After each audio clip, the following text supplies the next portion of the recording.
Kaya hayaan nyo na lamang magpasalamat ako sa bawat isa sa inyo sa pamamagitan ng pagbibigay na maikling talumpati upang sa gayon makauwi at makapagpahinga na ang bawat isa, lalo na ang ating staff at ang secretariat, dahil nitong nakaraang 2 linggo, hindi may kakaila na bugbog tayo sa trabaho, bugbog tayo sa labas, bugbog pa rin tayo sa mga tigaloob dito.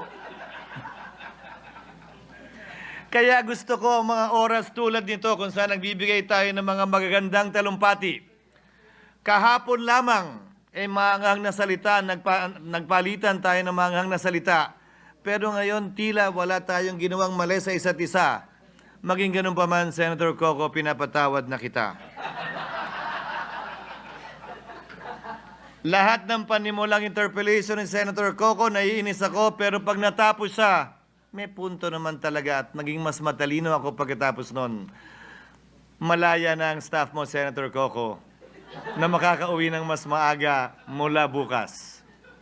Ang babanggitin ko na lamang yung mga nandito. Senator Nancy, ikaw dapat ang gumamit ng tagline ni Senator Mark Villar dahil ikaw sa totoo lang andito sa Senado, ang tahimik lang. Kaya ka siguro BFF ni Senator Lauren, ikaw lang hindi nagrereklamo tuwing pinapatay niya yung aircon.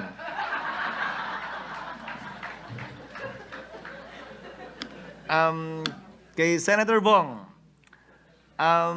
mami-miss ko ang lahat ng ating pag-uusap at usapan sa loungeman o sa plenaryo, higit at lalo pa kaugnay ng mga payo mo, kung paano tiyakin na mahal ako at mamahalin ako ng pamilya ko. Maraming salamat. Kay Senator Grace, I think I will miss you the most. Hindi dahil may kailangan ako sa iyo, pero wala nang mangungulit sa akin. I remember, nung una kang pumasok sa Senado, payat ka pa nun. Ngayon, mas payat ka na.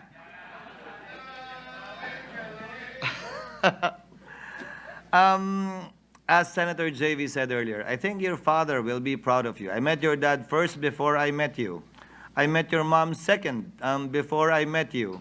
And I think they will both be proud of what you've accomplished and will continue to accomplish beyond your term here in the Senate.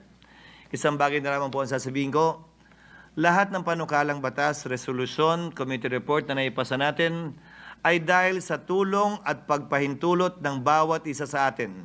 Hindi lamang ng author, ng sponsor, ng may akda, kundi kabilang higit pa ang mga walang pangalan at muka na walang pinangungunahang honorable ang mga pangalan, pero sa totoo lang, mas malaki ang papel na ginampanan nila para maipasa ang mga panukalang batas, resolusyon at committee report na ito.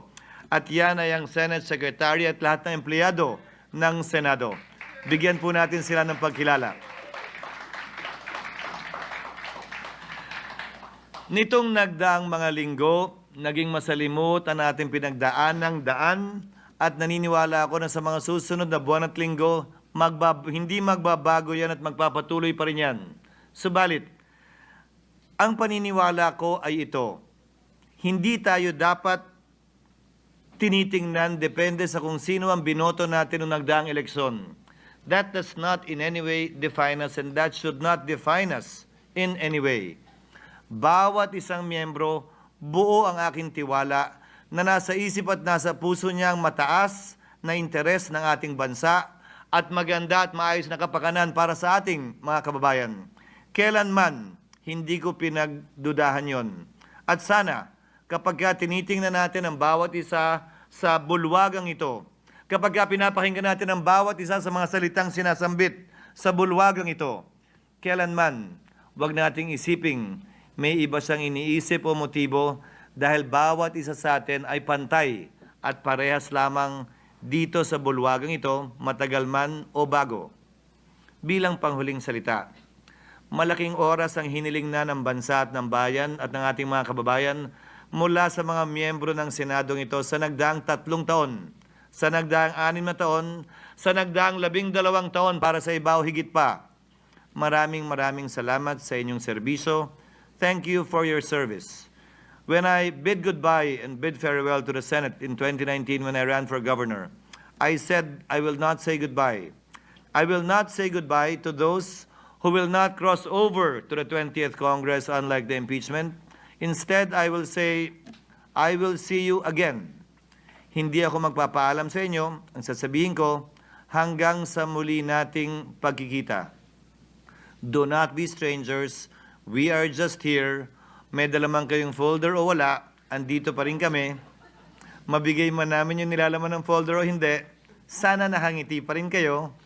And I look forward to working with you in government, in the Senate, and anywhere in the name and in the service of the Filipino people. Maraming salamat po sa inyo at sa ating lahat.